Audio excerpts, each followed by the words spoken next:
everybody, and welcome to Limited Level Ups. I'm Alex, and this week's episode, we're doing a live chat Q&A. So I'm here on Twitch, recording live. I've got chat with me, and we're in a bit of a downtime, I would say, in the set release cycle. March of the Machine is almost, swan-songing at this point. We've got Lord of the Rings preview starting next week, so one of our episodes that, it's kind of a fun episode. I figured I would throw it in at the end of the set here.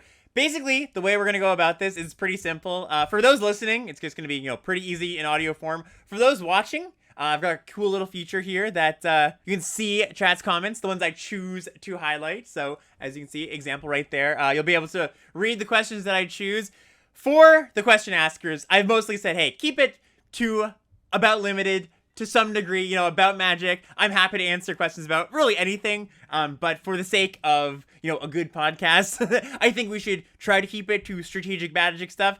That doesn't mean that we can't have fun. I'm going to definitely answer a few questions here and there that I'm sure are about a bit out of the ordinary. And ever so quickly, I do want to shout out the Patreon, patreon.com/limitedlevelups. The show each and every week is brought to you by you, the listener. We do not have a sponsor here on the podcast. A lot of other people, a lot of other podcasts, limited podcasts have, honestly, I listen to some podcasts where they've got like 7 inserts, throughout the podcast as it goes. We don't do that here, so just straight up brought to you by you. If you want to support the podcast, and it really, really does help each and every week, check that out, patreon.com/limitedlevelups. But without further ado, why don't we just jump in? So chat, send me your questions and we'll jump right to it. First question we have here is, I've noticed removal being more scarce in recent drafts compared to earlier. Is this real? Have you seen this? And if so, what adjustments to the draft are you taking other than taking it earlier? It's a great question. So removal goes a lot earlier as formats go on for a number of reasons. One, I think when you're drafting a set the first week or two, people are still learning the cards. People don't recognize a removal spell just by looking at the art.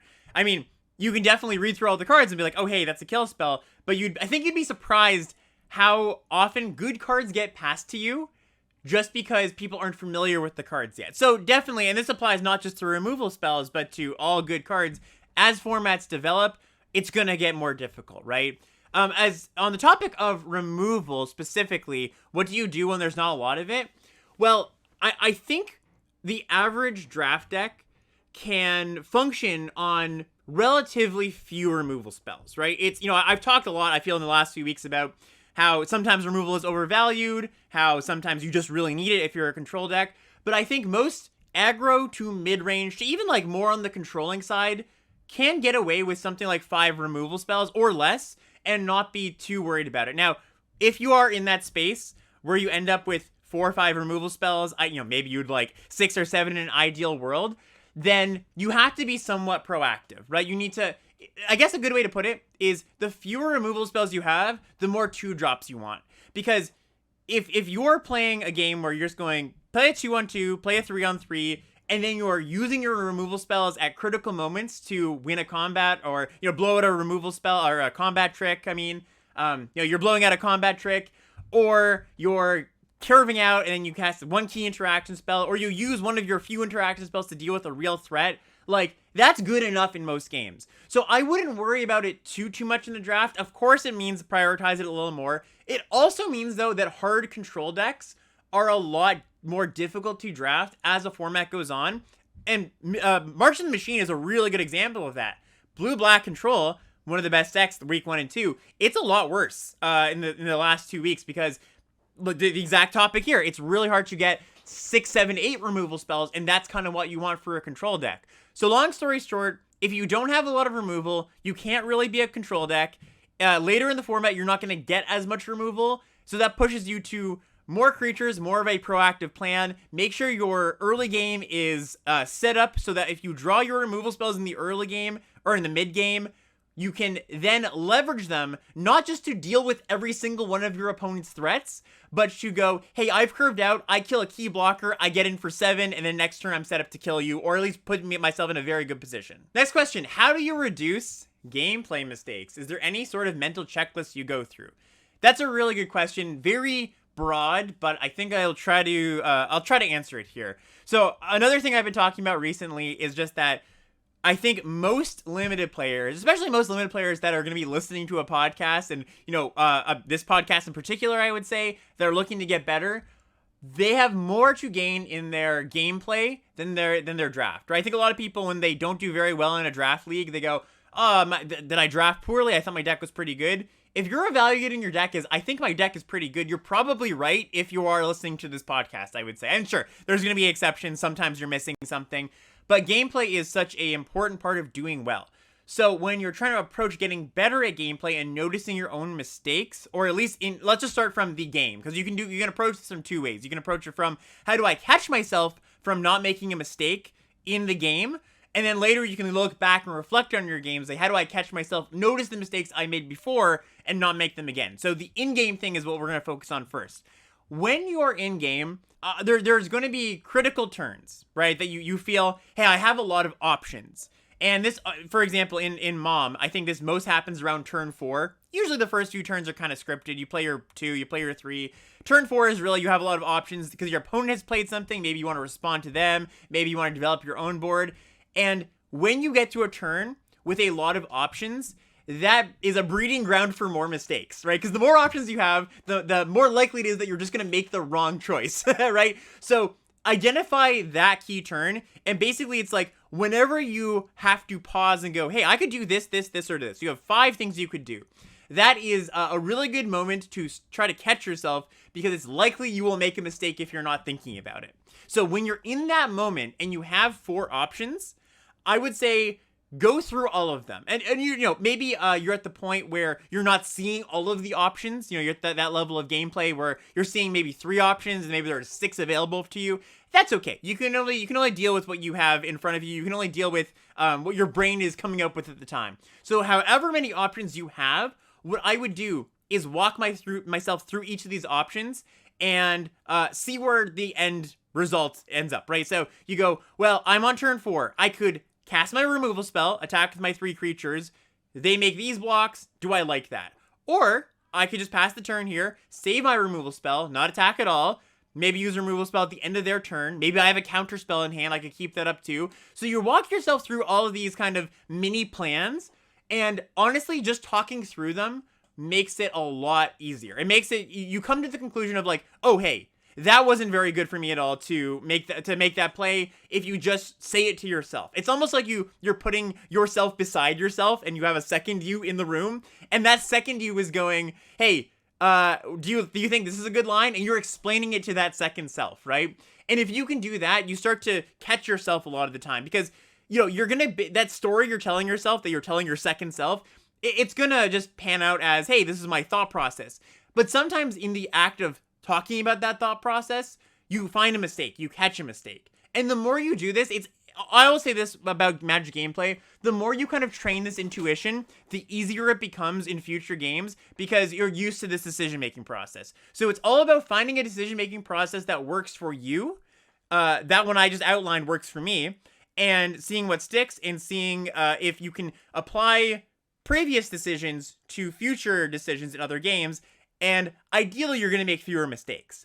The second part of this, looking back on your mistakes, and maybe you're looking at 17 lands and looking at your gameplay replays, I would just say, if you can pick up mistakes on your own, and you will pick up mistakes on your own just looking at your own gameplay, you'd be very surprised just looking at your own gameplay going, wait, why did I do that? And then realizing, hey, maybe you even find a pattern, right? You realize, hey, I don't attack enough, as much as I should. I've noticed in multiple games in a row, I'm just not attacking. Well, then you can fix that.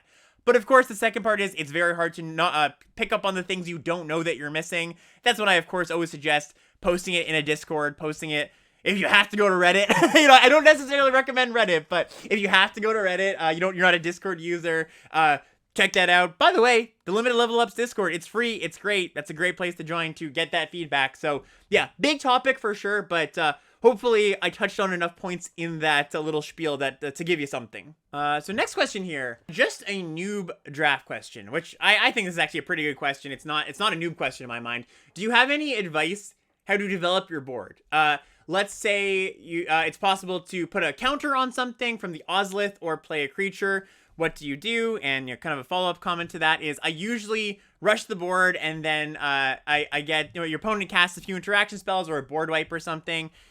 Basically, this is asking, and I think it's very good to cover, when people say develop your board, what do they mean, and what's the best way to do it? Because you often hear myself, other content creators say just play the board, right? Mostly that means cast creatures, cast removal spells, but there's better ways and not so great ways to go about it, certainly. I think that one of the ways that you want to develop your board in the early game is playing creatures over auras or over counters, because spreading out your creatures means that you are less susceptible to a single spot removal spell, right? That example you gave, you play a 2-drop, and then maybe you had Ozolith on the board. Let's say on turn 2 you played the Ozolith, on turn 3 you play a 3-drop, on turn 4 you have the option to play a 3-drop creature or activate the Ozolith.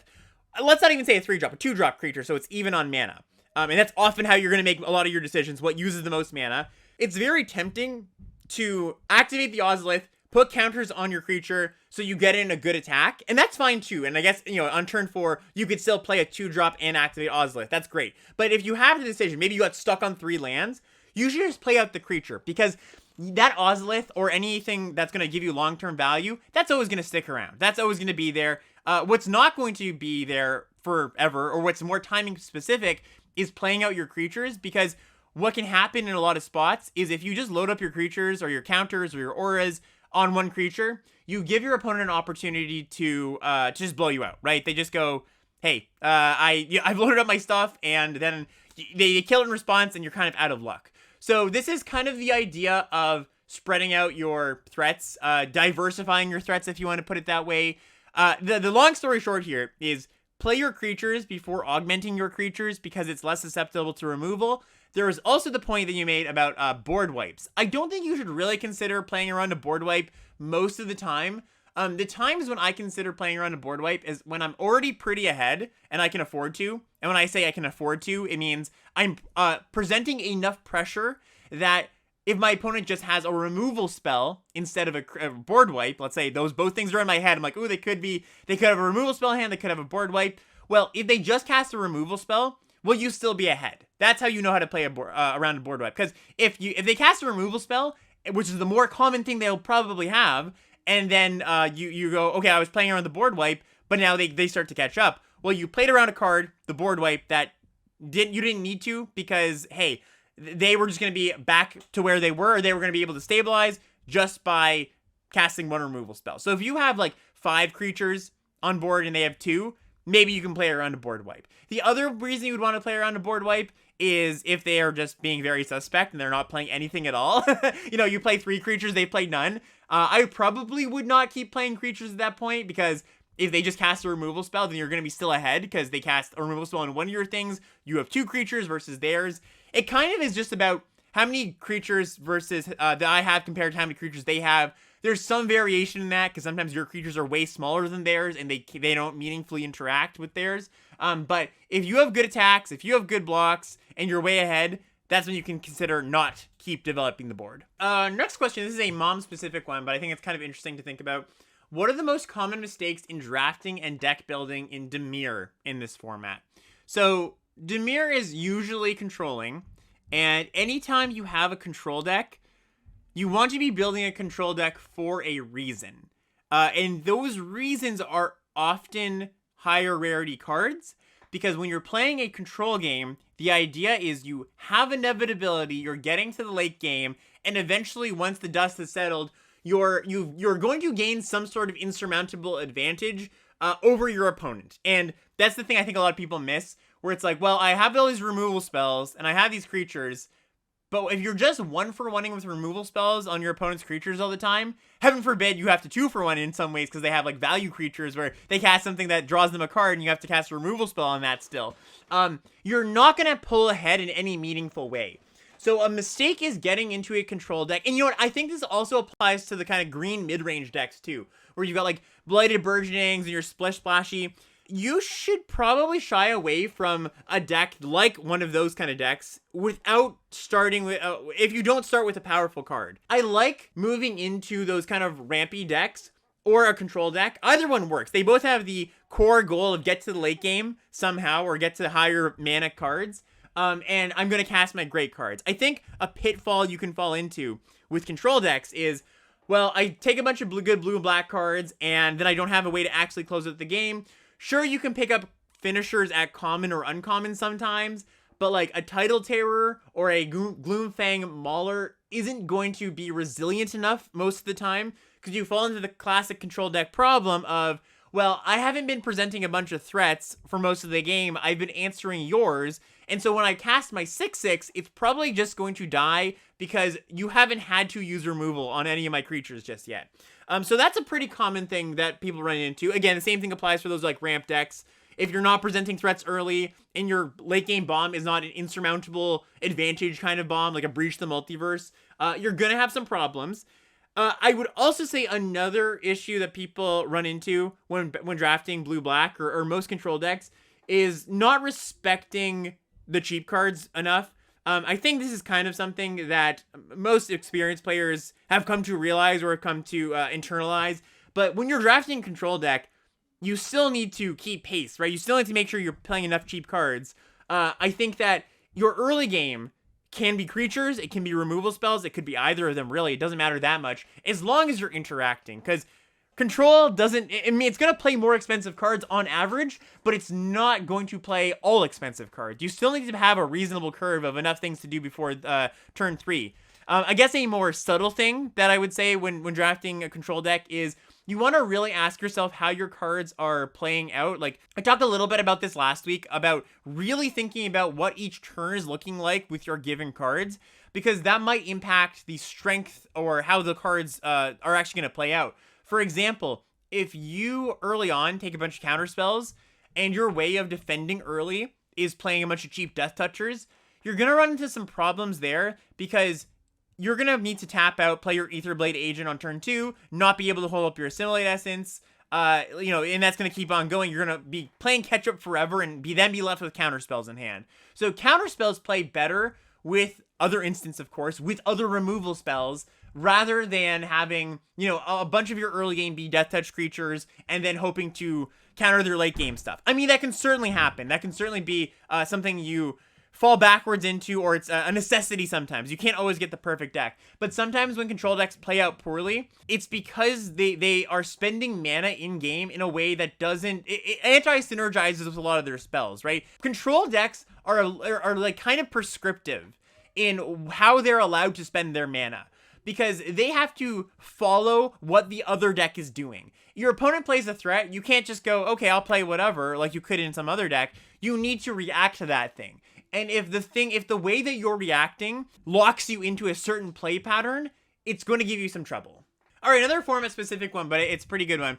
Why do you think black looked a lot worse in the set review than it played out? Relatedly, why did white look a lot better than it played out? Anything to look for in future card evaluations? Yeah.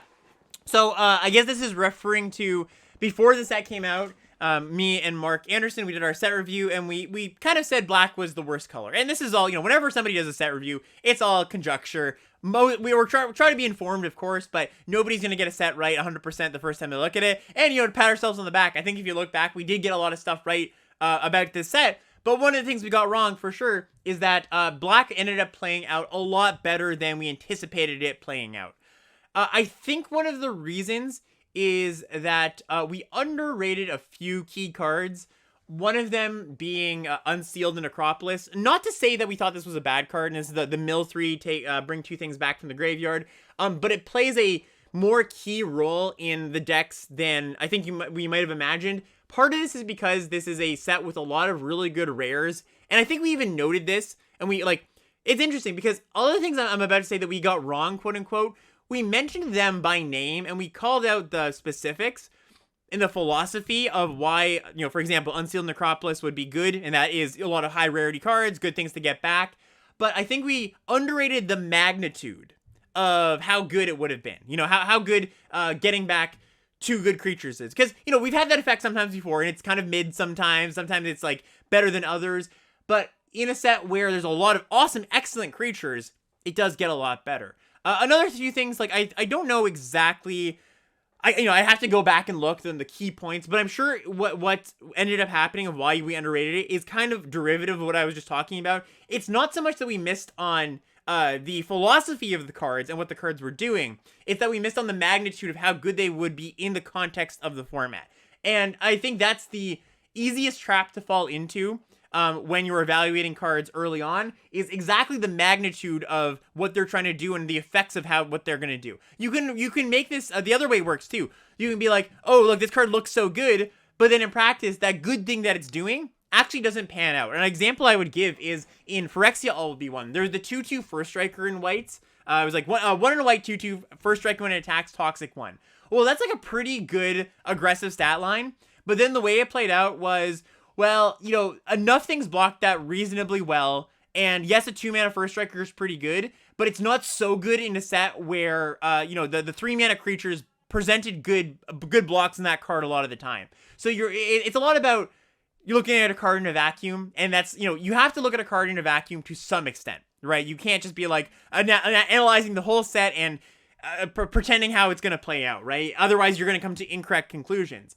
And I think this is all just to say that set reviews are very good for learning the cards, very good for initial ideas, but when it comes down to it, you're going to break free from those ideas very quickly. So any takeaways from that? That would be my takeaway. I don't think it's that useful to try to nail down every single card exactly where it belongs day 0 of the format or day -5. I think it's much more important to have the ideas kind of floating in your head so that you have a good baseline, and then when you do apply it to the games, you can kind of start to get a better sense because you have a decent baseline. Yeah, definitely Jimmy Colorado. It's a bunch of speculation, but it's educated speculation is what I would say, right? If it's just raw speculation, you're not going to get anything from it. But I think that most of the time, at least, you know, depends on what set review you watch or listen to, you're going to get something good out of it, right? You're going to stumble across an idea that you didn't think of. You're going to integrate some amount of something that, again, hopefully an experienced player that you're trusting is going to bring to the table. It's never about here's what the set is, go forth and you know, draft until the end of time, until the end of the set. Here's the logic you should use. It's more about giving you the building blocks. Really, that's what I think you can get the most out of set reviews. All right, next one is a more generic one from Domino Man here. Best advice for breaking through Platinum to Diamond or Mythic on a consistent basis, if one desires so. I breeze through Bronze and Platinum pretty early, and then I get stuck in Platinum. Yeah, the Platinum slump is a pretty common place to be.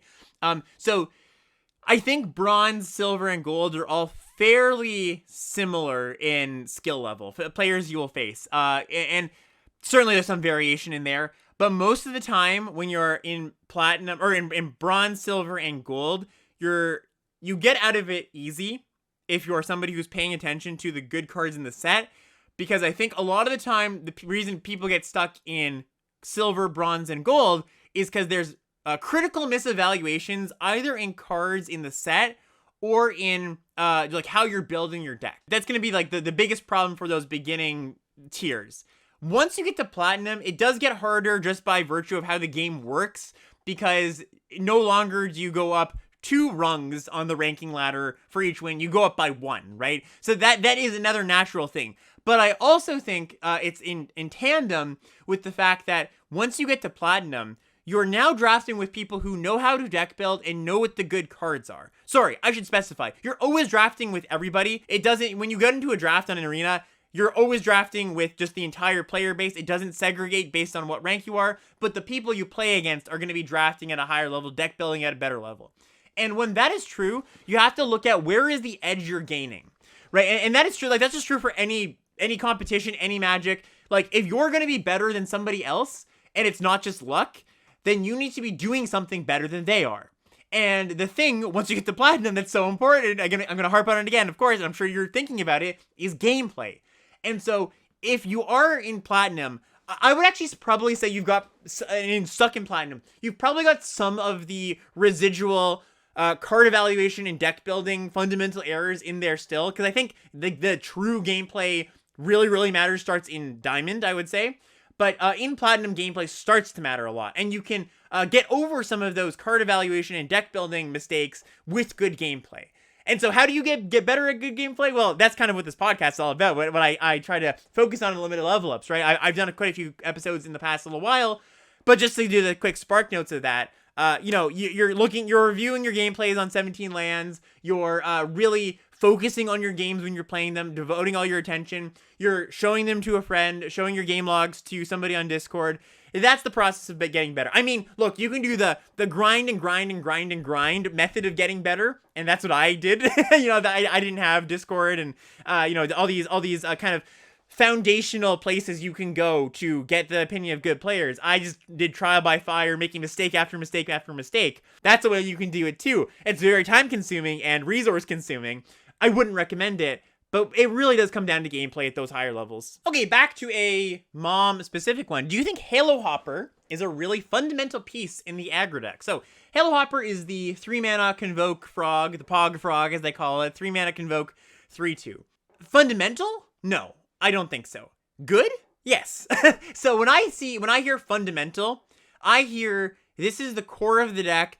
Not to say, something being fundamental doesn't mean you can't get away without it, because there can be, like, a white aggro deck can have a bunch of fundamental corner pieces that you're building off of, whether that be, a particularly powerful 2-drop, or a particularly powerful, uncommon or something. I could see Halo Hopper as a fundamental of a certain deck, and that is true. I think certain decks have that as it's one of its main, forms of getting on board early, but I don't think I would call it fundamental to all of the aggro decks. So, Halo Hopper, if you want a deep dive, I'm going to call out a new podcast, actually, by Just Lola Man and Ham TV, Kyle Rose and Luca. Both excellent drafters. They started a podcast called Art of Draft, and they've only got 2 episodes out right now, but it's they've gone over all of the blue archetypes and the white archetypes in Mom, and they talked a lot about Halo Hopper, and where it's good, why it's good, and generally the idea is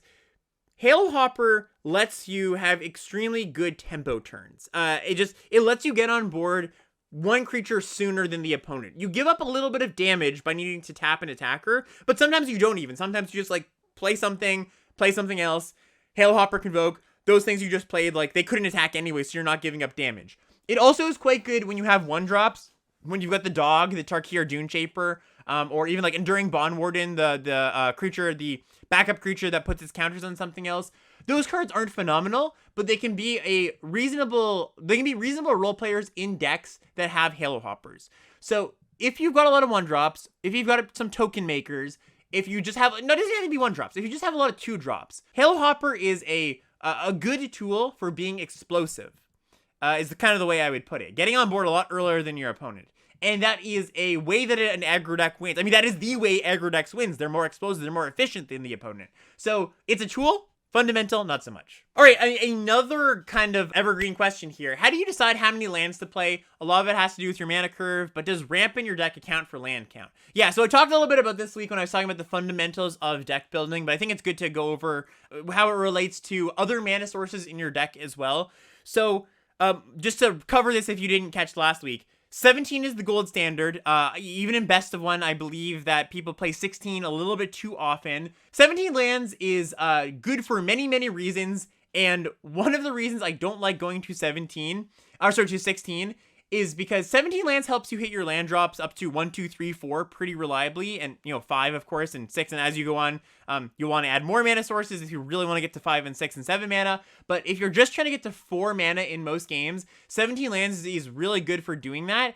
And people like cutting lands because they remember the times they drew 2 or 3 extra lands. They don't remember the times that on turn 5, if I just ripped that 5th land, I could double spell and I could take over the game. I could really get my opponent's blocker out of the way and play another creature. You don't notice the times you lose the game when that happens. And I think unless you're a very critically eyed Magic player, you're just not going to notice that unless somebody points that out to you. And so I'm hoping I'm that person right now that look for those times in your games and trust the math behind 17 lands. Okay, so that's the baseline.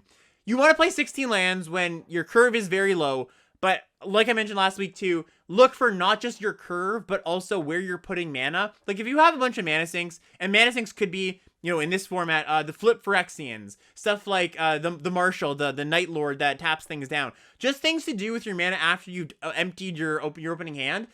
Step pushes towards 17 too. In modern limited Magic, there's so much to do with your mana. Cards draw other cards. There's activated abilities. They have, by design, made you feel more okay to play 17 lands, basically, right? So push towards that. Now, when it comes to ramping, that's a very interesting one too, because when you're putting stuff like Blighted Burgeoning or Portent Tracker or anything that doesn't have a huge impact on the board, but does help you accelerate your mana or fix your colors, it matters to some degree, because you're really looking at the mana sources in your deck as a whole, not just your lands, but you can't just go cutting lands one for mana sources. So if you happen to have one drop mana accelerants, and that's rare, they don't give us those at common very often in modern day limited, but like a Llanowar Elf or something like that, I think for every 2 of those, you can cut a land. The problem with that is that as you start cutting lands, it becomes increasingly worse to cut a land. Like the first 2 Llanowar Elves, you can cut a land to go to 16, but then once you get to that point, I mean, you can probably go to 15 with 4, but you have to draw like your first 3 lands to be functional, or 2 lands at least. So you can't infinitely keep doing that, right? So I think cutting the first 2 lands in that situation is okay.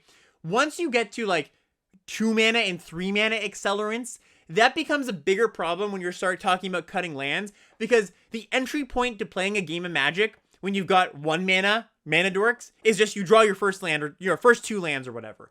But for Blighted Burgeoning, you have to get to your 3rd land to unlock that source. And if you miss your 3rd land drop, it's just a disaster a lot of the time. So I would say that it's definitely going to be a little bit of a rough calculation.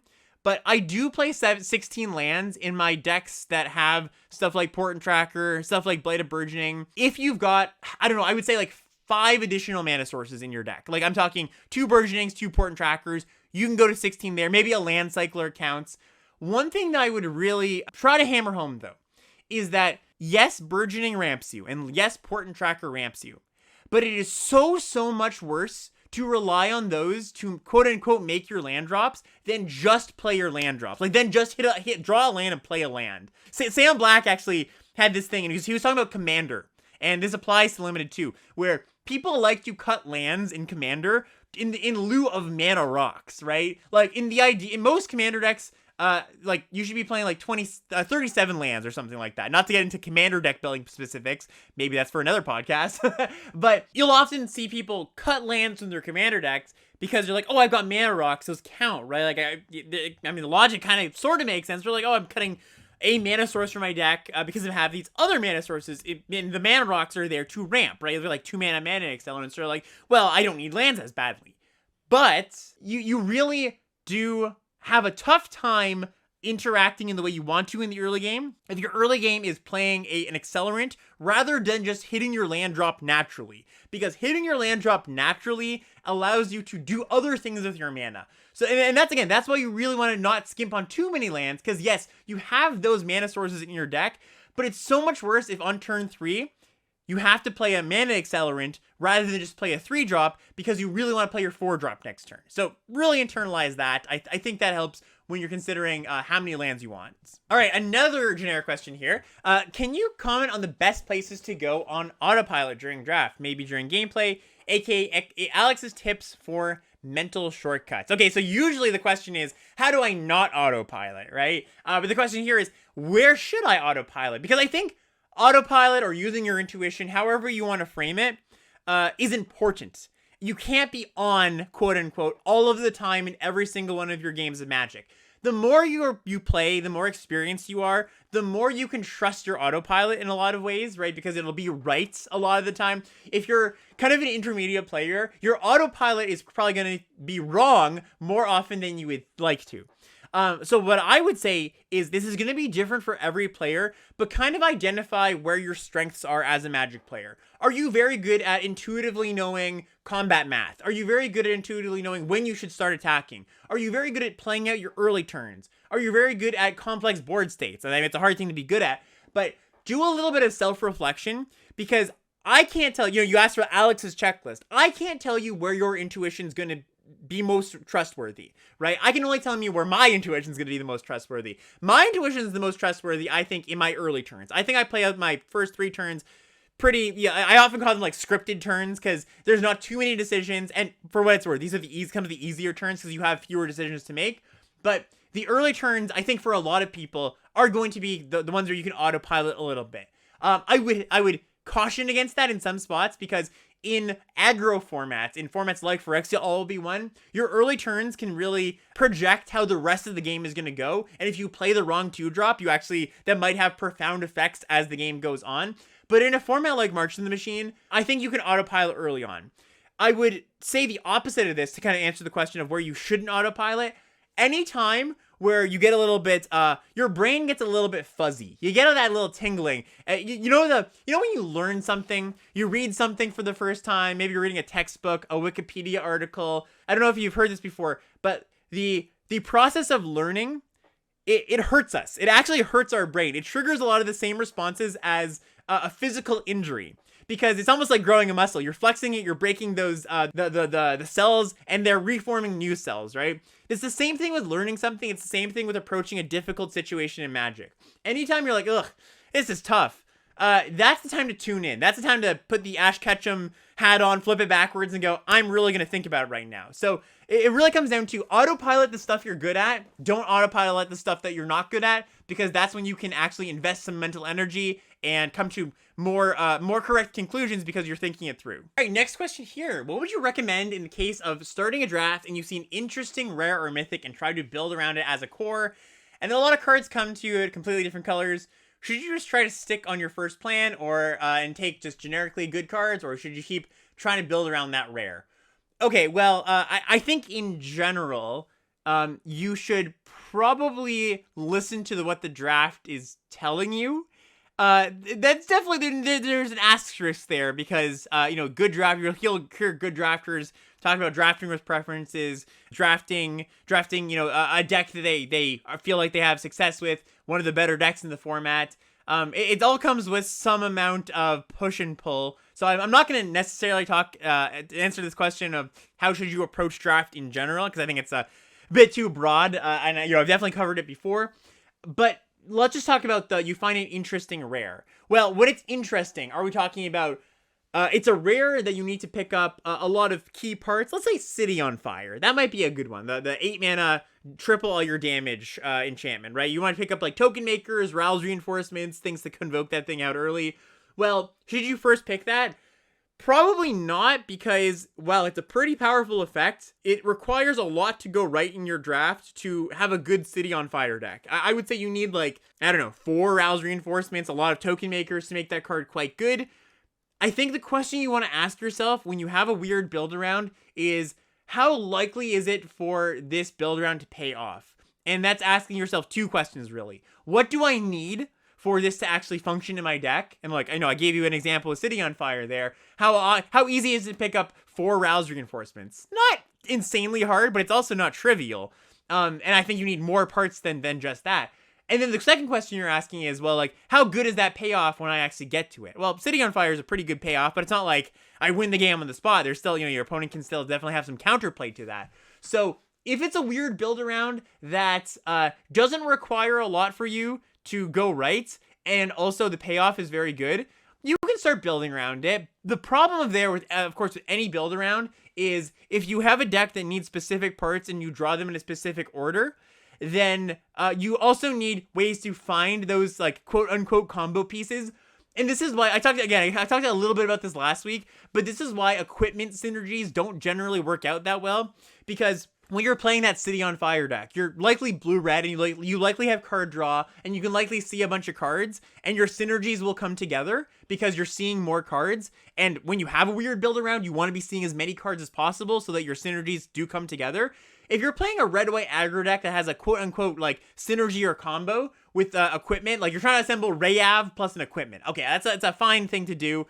But you don't have that many cards you can see in your given aggro game to be able to enact that plan, because you're hoping the game's going to be over by turn 6 or 7 anyways, right?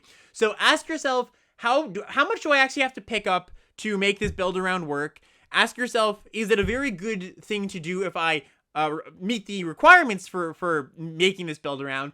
Does this build around fit into a deck that will help me play a long game so I can get all those things together? And again, to tie this back to the original question, I would just say, if your pieces aren't coming together, actually, not even if your pieces aren't coming together, more specifically, if you're seeing good cards come to you, you should just take the good cards. My overall draft mantra that I hope to impose on everybody listening is please just take the good cards. Like, just don't worry about anything else. Just take the good cards, and starting with a weird build around rare does not overtake that mantra. If you see good cards coming to you in a different color, just take them. You'll be very happy with a bunch of good cards in your deck. All right, next question here. Are there any major differences in how you would draft in paper versus arena?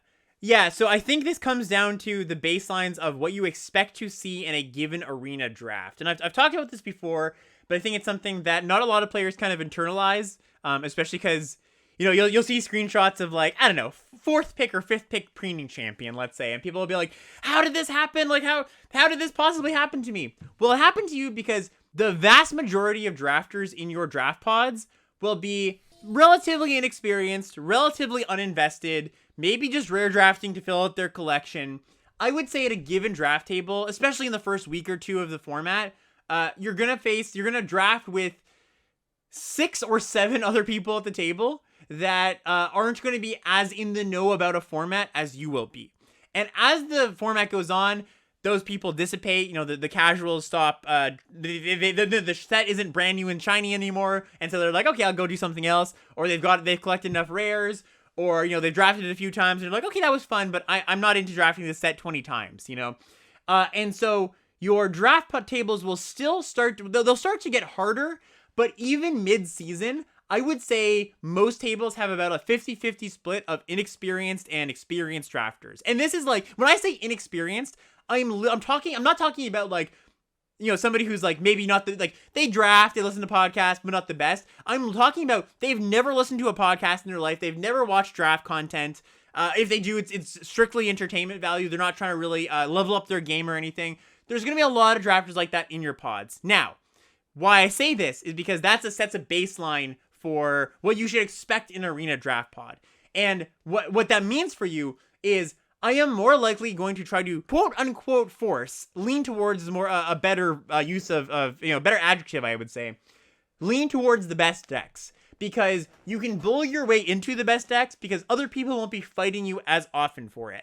Now, when I draft in paper, I have a better idea of who I am drafting against, because one, if you're at a local game store, you're probably invested enough to be somewhat interested. Like, if you've taken the trip to leave your house, go to a local game store on a Friday night for a draft, most of those people are going to be podcast listeners to some degree, or at least draft a lot themselves, and they kind of know what's up. That means I can't really I have to be more cognizant of the signals, the draft signals, right? I have to be like, well, what are other people putting down? And I can't just, like, draft whatever I'd like. This is especially true if I'm drafting in a pod of people that are very, very good. For example, I go to Mark's house, Mark Anderson, my set review partner's house. He hosts drafts once in a while of very, very good drafters. You're never going to face a bad drafter at these tables. And you do really have to put on your drafting the hard way cap and really read the signals, really figure out what other people around you are doing, because you can pick up some good cards in pack 1, but if you're not figuring out what the people around you are drafting, or at least you don't have to put them in exact colors. That's not the game. The game is, what am I not seeing? It's not like, oh, you're in blue-red and you're in blue-green. It's, well, black's not open, so in pack 2, I open a black bomb. I probably should just take the solid white card because I'm already in white. That's kind of what you're trying to weigh there. And so you do have to have a little more gumption, to use to borrow Lord's Limited term, when you are drafting in those kind of pods. And that ties around to, when you're in paper, you're going to more likely know the type of players you're going to be facing, and that should affect how you're drafting. All right, next question here. Are there any basic questions I can ask myself to better evaluate the game state / board state? For example, the board is stalled. At what point do I decide to be proactive instead of reactive? Yeah, this is a very good question, and it's a very good question because it's pretty hard to answer given no context. I'm going to try my best, as I tend to do. But some of the things you want to take into account when you're trying to evaluate a board state: what do you hope to accomplish given your deck, and given the where do you see yourself in 5 turns? It might be something to think about, because a board stall is actually a good thing if your deck has some bombs coming. If you got to Breach the Multiverse, if you got a Boombringer Valkyrie, you want there to be a board stall so that your opponent isn't pressuring you. You have more time to draw to those good cards. Mind you, this cuts both ways because you never know what's in your opponent's deck, but you kind of have to weigh if you haven't seen a bomb from them, maybe they have 1 or 2 in their deck. Maybe you have 2 or 3 you're drawing to, and you go, a board stall is better for me than it is for them. Now, that doesn't mean I'm not going to start getting in chip damage when I can. If I have a 5/5 and they don't have good blocks in my 5/5, of course I'm going to keep getting in on that. But that's just like one tool you can use. Ask yourself, where do you want to be in 5 turns? Am I happy if this board stall continues to happen? If not, you probably have to look at avenues for getting through somehow, right? And those avenues might not be on the board right now, because if the board's stalled, it probably means you don't have good attacks, but you should think about it. Like, what if I draw a trick? If I draw a trick, does this open up the board wide open? Because maybe the board is stalled in the way that, there's like 5 creatures on both sides. There's relatively clean blocks on both sides. Like, you attack, you have a 3/3, a 2/2, a 4/4, you attack, they make obvious blocks, a trick will win you the combat, you'll kill their best thing, and you'll still have a good board, right? That's kind of the thing to think about. As a general evaluating the game state thing, I always think about the resources at hand. And what I mean is, how many cards do you have in your hand? How many cards do they have in their hand? What's my life total? What's their life total? There's other resources too, your mana, your creatures on board. But like, if you have a lot of cards in hand, you should also probably be happy with that board stall, because that gives you time to deploy your cards. If your opponent has more cards in hand than you have 2 cards, they have 5, you're going to want to try to start to pressure, so they, they're going to probably have time to deploy all their cards, but at least you are pressuring them so that they are restricted on what they can cast each turn. If you're pressuring them with a 5/5 and they have a removal spell and a good creature in hand, they have to cast that removal spell instead of the good creature. They're just forced to do that, right? And then maybe because they do that, you draw a bomb and that bomb goes uncontested, right? So ask yourself, who is ahead in the moment? Who's going to be ahead in 5 turns? Life total also plays into this too, because, you might look at the board stall, you might look at the board and go, it's kind of stalled out, but there are 5 life, and you just go, oh, if I just draw a removal spell or another trick, I can just get in for lethal, right? Attack, I'll get in for lethal. So it's pretty complex. Those are some very, broad strokes of how you're evaluating the board. Each board is going to be different, but I think just thinking a few turns ahead and where you actually want to be is going to get you a lot of the way there. All right, next question here from Metal Mario. Every limited format teaches us something if we're paying attention. Very much agree with that. What are some lessons and takeaways that you can glean from Mom Limited? Okay, so my biggest thing that I think you can apply when you're evaluating a new set, or just like how the cards are interacting. And this is funny because right now Midnight Hunt is on flashbacks on Arena. You can draft Midnight Hunt right now.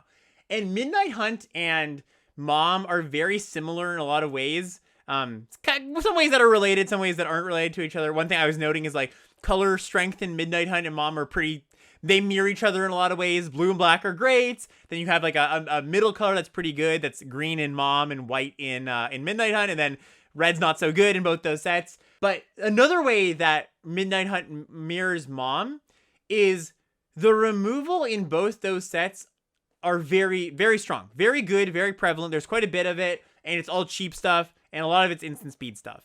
And I've definitely talked about this before, and this is one of my big sticking points for Mom draft.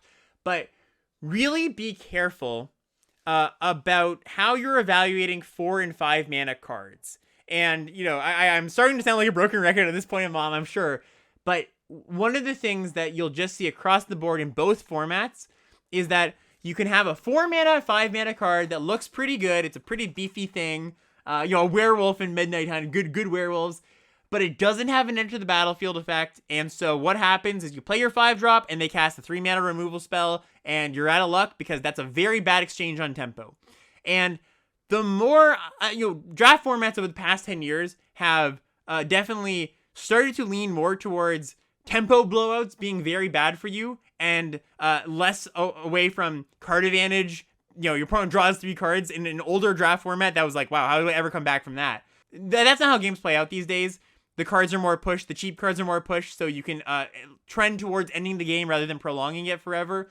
And so when your 5-drop that has no enter the battlefield effect gets killed by a 3 mana spell, you fall behind in a way that might not be obvious to a lot of players. I think players that have been playing quite a long time really feel the tempo impact of that. But if you're newer, you might not, you can look at it and be like, oh, it's just a 1-for-1. This is true. But we don't just evaluate exchanges in a game of Magic on cards. We also evaluate them on how much mana each player is spending. And maybe one for one exchange that's bad on mana for you isn't the worst. You can come back from that. But if you repeatedly start playing these expensive creatures that I always call it back to Renata, right? Renata called the Hunt, as you look at that card and you're like, oh, that looks pretty good. I can, over the course of a few turns, I'll get some counters on my creatures. But when that thing dies on turn 4, after your opponent spends a cheap removal spell and then plays something else, that's a critical point in the game where you will start to lose, right? And so my takeaway from Mom here is, if you have a format with very good removal, and mind you, we've had sets recently where the removal hasn't been as pushed as it was in Mom, to the point where it's like, okay, you can still play a good 4-drop with no ETB. You can still play a good 5-drop. You won't get mega punished because the removal is not as prevalent. It's not as cheap. If your opponent's spending a 4-mana removal spell on your 4-mana creature, that's fine. That is a 1-for-1 on cards, and same on mana. But in sets with a lot of good 2-mana interaction specifically, be very picky about what your expensive cards are. And even, here's where the trap is. You read those good cards and you're like, hey, if I just untap with this, it's great. I get to go off with it. But so much of the time, you just don't. Right? So that would be my takeaway from this set, I think, going forward. When there is a set with a lot of excellent removal, be very, very harsh in evaluating the more expensive cards that don't generate value when they enter. All right, next question here.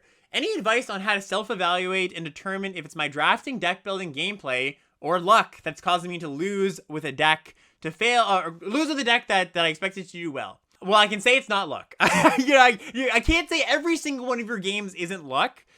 There's going to be some games that are unlucky. I think it's really bad for your mindset if you ever try to blame something on luck. I think that people blame variance way, way too much, especially folks that presumably want to get better. So from a game design perspective, I'm going to bring this way back. From a game design perspective, it's a very good thing to have things in your game that your players can blame on luck rather than themselves, right? I was actually, just before this, I was watching an interview with a guy who made Fruit Ninja, which is that, old iPhone, iPod game where you slice up the fruit and you try to get a high score by slicing as many fruits as you possibly can. And the pitfall in that game is there's bombs that sometimes go on the screen, right? And if you hit a bomb, you lose points, right? And the game designer said he was very, very careful to sometimes make the bombs be a little bit unfair, because they would go behind the fruit sometimes, and you really had no option but to, you could not get the points, or you could try to hit the fruit, but you'd be very likely to hit the bombs. And he designed it that way so that players have a way to blame their results on something other than their own doing, right? And that's important in game design because not everybody has, just the seal fortitude, mental fortitude. And if you have enough bad experiences in a game, you're gonna stop playing it, right? So you want something that you can have your player blame other than themselves, so that they feel okay losing the game. That applies to Magic 100%. And of course, I'm sure this question asker is not saying, oh, it's all luck. The fact that you're asking this type of question means that you're thinking about it in a very critical way. That's good. But so much of the time, I will see somebody post something on Reddit or on Twitter or whatever it is. Here's my draft. Here's my game log. I didn't do so well. And the first thing somebody will say is, oh, it could have just been variance. This is true. But is that helpful? It's helpful in some regards when, identifying, yes, I've gone through all of my checks already. I've given due diligence. I've looked through all the other things it could have been. It was just variance here, of course. And Magic is a inherently variance-filled game. Yes, it's going to happen sometimes. But even though it's very variance-filled, there's also this gigantic world of things you could be doing better. Okay, so that's that's just my little spiel about luck out of the way. And if you are somebody in the position of looking to get better, always look at the other things before looking at it could have been variance. So self-evaluation wise, if you're not just looking at luck, I would say that one thing you can do is look for baselines of things that are successful. And so if you're looking at, hey, is this a good deck? Well, one thing you can look at is you can go onto 17 lands and you can look at recent trophies, and that'll show what people are winning with, right? And one of the things you can look at with what people are winning with is kind of just deck building fundamentals. What does their curve look like? How many interaction spells do they have? What colors are winning, right? And you can compare that to your own stuff and you go, oh, hey, I have way fewer 2-drops than these people have. Or, these people are splashing a bit less than I would have. Maybe I should splash a little bit less. So just by comparison of a successful result, that's a decent place you can look, okay? Deck building is a little bit harder. It's definitely more tricky to extract the important points. I would, if you're looking at a deck build, and of course you're the one building the deck, so it's hard to pick out anything that are, any inefficiencies, because at the time you thought it was a good thing to do. Look at any points that were in that deck build that you could at all consider a question of, hey, maybe this wasn't so good, or maybe this was, maybe this 2-drop isn't as good as I thought, or maybe this splash isn't as reliable as I thought. And then look and compare those deck building potential inefficiencies, because again, you're not going to immediately recognize them as inefficiencies because you're the one doing it, and then compare them to those 17 lands decks that I was talking about, those trophy decks. So that's one way to do it by your own self. Again, I'm going to point out the best way to find inefficiencies in your own drafting, deck building, gameplay is to show it to somebody you trust. Another set of eyes. Another set of eyes does so much for finding those inefficiencies. As far as gameplay, that's almost to the point where I've given some tips already on this podcast and other podcasts. I don't want to get too deep into gameplay because that is a very complex topic. But if you feel like you're losing over and over and over and over again, one thing I will say is a good deck is going to lose some amount of the time, but it's also just going to win by being a good deck a lot of the time, no matter what the gameplay is like. So if you feel like you're going 1-3, 0-3, 2-3, 1-3, there's probably something in deck building that you can fix. And that may not be obvious. You have to do the work, of course, but I would start there. It's like building a pyramid, right? Getting better at limited magic. You have to be good at drafting and then good at deck building. And then on top of that, at the very top, you can be good at gameplay. Because if you have a bad deck and you're good at gameplay, well, sometimes that deck is just going to underperform for you, of course, even if you're the best game player in the world. You can't always go 7-0 with a bad deck, right? Or you can't get 7 wins with a bad deck all the time, even with perfect gameplay. And so what I would say, if you really do want to dive into your gameplay, find a deck that you thought was going to be good and didn't pan out very well. And if you have confirmed, hey, I think the draft was fine, the deck build is fine, then you can do some analysis. That's probably the best way to go about it. So this is interesting, kind of a commentary question. Sometimes I feel that limited decks are getting a bit too similar to constructed decks in terms of efficiency and consistency. Could it be an issue, or is this a plus? That's a great question. So I think yes, absolutely. There's no doubt about it that limited decks are closer to constructed decks than they were 5-10 years ago. You saw a big shift. I would say the shift happened around War of the Spark, where that was kind of like the fire age of design, which for anybody who doesn't know, the fire philosophy was this design philosophy they had around 2019, 2020, where it actually gets a little bit misconstrued because often people think it's about rares and pushed rares, and it kind of just happened that a lot of pushed rares and broken rares were printed at that time. Fire philosophy is talking about commons and uncommons for the most part. And the fire philosophy was saying, hey, we really want to make some exciting commons, some commons that, not even drafters, but people playing constructed, whether that be competitive or casual constructed, want to put in their decks. But of course, that means drafters too. They're going to want to really take these cards highly. And some commons at the time, like they printed Murder for the first time at Common in 10 years or whatever. And they printed Cloud Conseer, which was like the blue version of Inspiring Overseer. And I just realized those cards both end with Seer. Interesting. Different kind of Seers. But they basically printed, their goal was for every set around 2019, 2020, for every color, they had one extremely pushed common. Okay, and that had ripple effects on cards going forward because they realized, or they felt at least, hey, it's okay to make these cards a little more pushed. And so they started pushing other cards, not just one per color, but you'll find like 3 or 4 cards in each color being pretty darn pushed.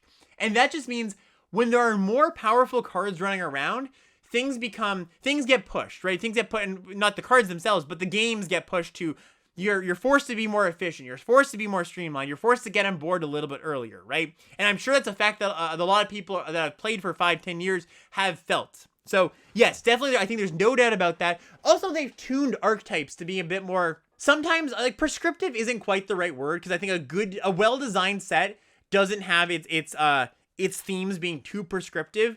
I would say the opposite of that was like Phyrexial would be one where if you're black white, you're just black white toxic or black white corrupted, and you couldn't really do anything else, unless there was like some really weird situation, some really weird way the draft went. Where I think like March of the Machine is an example where you draft blue white. Sure, there's knights, but there's also like blue white controllers, blue white like spells with Wrath, Capuchin, and stuff, Wrath, Witherlight Captain, whatever the new version's called. And like you can definitely have a set where you have a lot of options of what your color pair is doing. You can also have a set where it's very, very linear, and I think that's not a good idea, because then draft does go on rails.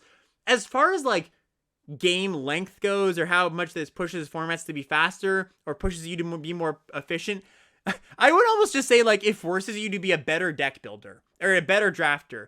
And like 10 years ago, you could get away with more clunky cards in your deck. And this might be a con for some people. Some people really might appreciate that kind of gameplay where it's like, yeah, we're just jamming like 6 mana 5/6s into each other, and I'm playing the super long game, like that's definitely something that appeals to some people. But I would say that you can get away with more stuff, more inefficiencies in your deck, like quote unquote bad deck building, when cards were like that, when the 2-drops weren't as pushed. I personally think, like, this is my own personal opinion, my own personal feeling towards it, and I don't think the other people should feel this way. It's just the way I feel. I like that sets have become a little bit less meandering, a little bit more pushes you in an exciting direction, a little bit more, hey, I'm asking you to do this thing, and you could do it, you could not, and if you're not doing the thing, you can find something else to do. The synergies are more interwoven. I think that's overall a good thing. It does put more restrictions on what is viable in your given draft format, but it also makes it so that the drafting portion and the deck building portion of the draft is more interesting, because you do have more options. And I think 10 years ago, one of the problems was if you open up a pack of M13 or a pack of like Return to Ravnica, so many of the commons are just unplayable. You're just like, I never want to put that card in my deck. And I think that's just not a good experience for anybody, for the experienced players or the newer players, right? So I just think a swath of more playables is overall a good thing. Even though this whole forcing you to be more efficient, forcing you to play more cheaper cards might sound like a con to a lot of people, right? It might sound like something that they are not actually interested in as much as a set from 10 years ago might be. Oh yeah, actually, one thing I'll also say in regards to that, draft becoming a little more like constructed, while deck selection and tuning your deck is a big part of it, being good at gameplay is a massive part of it as well. And I think that might be, and I don't want to put feelings in people's mouths. That's not a saying, but you know what I mean. I don't want to attribute feelings to people that don't have these feelings. But I think some of the feeling of, draft isn't what it used to be, is people could get away with drafting very good at draft, but maybe not as good at gameplay. And I think these days you're forced to be good at gameplay because everybody's deck is a little bit better than it used to be on average. All right, and just quickly before we wrap up, I have a few questions from folks that knew they weren't going to be able to make the live recording, asked a few questions beforehand, so we're going to dive into some of those. So first question here from Gould100, and they're asking for some tips about playing with wraths, so like board wipes, right? What do you need to build around a deck with a field wipe in the deck, or a wrath, or whatever you want to call it? How do you play with them effectively? Yeah, so in general, well, it's kind of funny because in March of the Machine, we have Sunfall, right? And Sunfall is, you play that no matter what you're doing, and no matter what's happening in the game most of the time, you just cast it and you make a giant thing and you win. Okay, what about a Wrath that's a little bit less powerful? Well, let's just take the baseline. The Wrath of God. Just 4 mana, destroy all creatures, right? No additional effects, you don't get a big token, anything like that. So let's start from deck building. You don't want to play this kind of effect in your aggro deck. And there was a point in Magic, we've been talking a lot about limited Magic history today. There was a point where you would play Wraths in your like somewhat aggressive decks because, they were just, you'd latch onto power at all costs because, like I was talking about earlier, the commons just kind of sucked and you just needed some powerful cards. And so even in your like kind of white aggro-ish beatdown deck, you just wanted to play that field wipe because sometimes you get your opponent with it. But I think today, when, one, there's just more good cards to go around. You don't need to scrape the bottom of the barrel or play a card that doesn't really belong in your deck. You don't necessarily need to play a field wipe, especially when a field wipe in your aggro deck is just kind of counter to what your strategy is. You're looking to push damage, you're looking to play creatures, you're looking to, clean up the game, finish the game before your opponent's going to stall at the board. I think a lot of people get trapped in the idea of, well, it's a backup plan if my aggro plan doesn't go very right, And the problem with that is, it's a backup plan, sure, but you might only need that backup plan because you drew your field wipe and you didn't draw another creature or a combat trick, right? So the idea of all your cards playing the same way. So first of all, aggro decks, I think you can play a field wipe in an aggro deck if it's a bad aggro deck and you need to salvage it somehow, basically. And like there was a time when you would just play your wraths in your aggro decks and they would do their thing because it was a power effect. You don't need to do that these days. I think if you're figuring out what's the best kind of deck to play a field wipe in, well, the obvious place is a controlling deck where you're really trying to make the game go long. You want to make sure you're not going to die.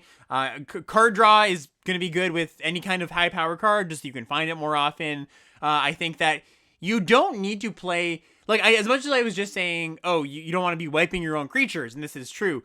I think that, it's not like, I need to play a low creature count or something. No, because a lot of the time the way it plays out is you play some creatures, they play some creatures. At a certain point you go, I can stop playing creatures. I can block their stuff. And then you commit a few more creatures. You kill some of your creatures, but you keep some of them in your hand and you field wipe and, you kind of go from there, right? So you still do want to play creatures. It's not a matter of that. It's just that in the aggro deck specifically, you can't afford to have this card that's only good when you're behind. Right, you need cards that are good when you're ahead, when you're pressing your advantage. So most decks that aren't aggressive decks, yeah, you're gonna play. You're gonna play, especially something as powerful as like a Farewell or a Sunfall. Right, any mid-range deck is probably still gonna play it. As far as in-game playing with them, one thing I think is a very easy thing to fall into is drawing a opening hand with a Wrath and then just like not playing any creatures because you're like, I have a field wipe. They're gonna play some stuff and I'm gonna field wipe. Well, any good play against any good player. If you don't play a 2-drop, you don't play a 3-drop, you don't play a 4-drop, they're probably on board already and they're going to suspect something, right? You're not just going to blindside them. Like, no good player is going to get completely blindsided by a Wrath unless you, just top decked or something. If you're playing in a way that kind of telegraphs the Wrath, you're not going to get the clean 5-for-1. So what you can do, you have a few options. You could play your opening turns as, okay, I'm not going to play my 2-drop, not going to play my 3-drop. Hope they play a 2 and a 3. Maybe if I'm high enough life total, they can play a 4. I can play with my life a little bit more and make them commit a little bit more. I get a 3-for-1. Cool. And that's how I played out the Wrath. The danger there is you take too much damage in the process as you're not playing anything.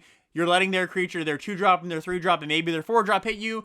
You Wrath, but you're at 8 life. They play a 5-5, and then you have to play catch up the entire rest of the game, and that Wrath probably puts you further behind than you actually wanted to. So I think ideally what you're going to do is you just play out a pretty normal game of Magic, and like I said, at some point you go, okay, I play my 2, they play their 2, I play a 3, they play a 3. Maybe I stop. Maybe I stop playing on my creatures. I make them, I lull them into a false sense of security, and then I cast my Wrath. But I think it's much more dangerous to fall into the trap that I was just talking about of not playing the Wrath early enough or just playing nothing and tipping your opponent off to the fact that, hey, they have a Wrath, rather than your Wrath not being a 6-7-for-1, right? I can afford my Wrath if it's a 3-for-1, great. If I got 3 creatures more than I have, the opponents have 3 more creatures than I have, and I just cast it, and I got my 3-for-1, great. That works, that's fine for me, Sometimes you can really engineer situations where you're casting, you're drawing cards, you're doing other things with your mana that isn't directly putting creatures on the board, and then you can really maybe go for that, really big, I get my 7-for-1, they play a bunch more creatures. If they can't, like one of the common situations is you got like a 5-5 on board, they can't attack past it, so they have to commit to the board a little bit more. And so you're like, okay, great, I actually can use the Wrath in the best case scenario, right? But that's not going to happen all the time, so just be careful. Next up, 2 questions from Blue Andy, and Blue Andy says, my biggest issue is getting rid of the last 1 to 2 cards when deck building. I usually end up with 41 or 42 cards. Any advice here? I've tried already moving all the cards out to the sideboard and putting them back in, but they're all so shiny and cool. I love them all. I even, I spent a pick on them. How could I neglect them? I love that question. They're all there. How could I choose my favorite children, right? They're all beautiful to me. So, so the method that Blue Andy is saying here is something that I've suggested before, which is bring all your cards. If you're having a tough time, you've got 45, 46 cards you could possibly play. Bring all the cards to your sideboard. build from the ground up, bring in the important cards, you'll realize, oh, hey, this card I liked, but you know what, it's actually not that important to my core plan here. Or it's just less powerful than the rest of my cards. But then, when you're stuck like, 41, 42, I'm really not sure. One thing I would say is make sure your bases are covered. You've got enough 2-drops, you've got enough interaction, you've got enough late game, those kind of just like common, fundamental deck building things.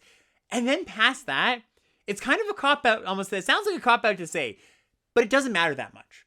The closer to the decision is, the less it's going to actually have an impact. Like if you're just choosing between 2 cards that you feel are roughly similar in power, then you're going to be happy no matter what when you draw one of those cards, right? And you're going to have to cut some card. I think it's a bad idea. You shouldn't play 41, 42. As a topic for another time if you want to debate why you shouldn't play 41 or 42, but I'm just going to say right now, don't play 41. Just make that tough cut, right? So I think if you've done that process, if you've gone through your sideboard, you're like, I'm putting all the cards back and I'm still, I still have some cuts to make. Just take the last 4 cards, cut 2 at random. And maybe you can do, you cut 2 at random and then you go, you actually realize, well, if you cut that card, you're like, oh, I want that card. And you're like, okay, I'll bring that other card out. By forcing your hand, forcing your decision, you can kind of actually sometimes be like, well, I do actually kind of like that card more than this one. But when it gets that close and you've gone through, you've put, the important part is you're critically thinking about it. That's the most important part. And once you've gone through that critical thinking and you still can't come to a decision, it doesn't matter that much, really, I would say. And then second question, more of a meta question. Yeah, Blue Andy says, don't get me wrong, you're doing a marvelous job. Thank you, appreciate that. But I fear you will burn out at some point in time when preparing such great content on a weekly basis, all on your own. Have you laid all the plans for a podcast partner to rest? Yeah, so that's a question. So, I have done quite a few iterations of limited level ups in the 3 years that it's been out. Yeah, I started with Abram, then I went like guest to guest for a little while. I had a new guest every week. Now and then I kind of settled after about 2 years on the format I do now, where I just have these kind of like seminar-ish things where I can go a deep dive on a topic. I'm really happy with where the podcast is, where I do most of the time. I have episodes like this, or just like episodes where I go do a deep dive on the format, or deep dive on a certain deck or something like that. I think that accomplishes the goals I have for this podcast the best, because really when it comes down to it, I'm trying to get the most direct knowledge from my brain into your brain. And I think me being able to lay it out like this is the best way to do that. Some podcasts, some podcasts have more conversational tone to them.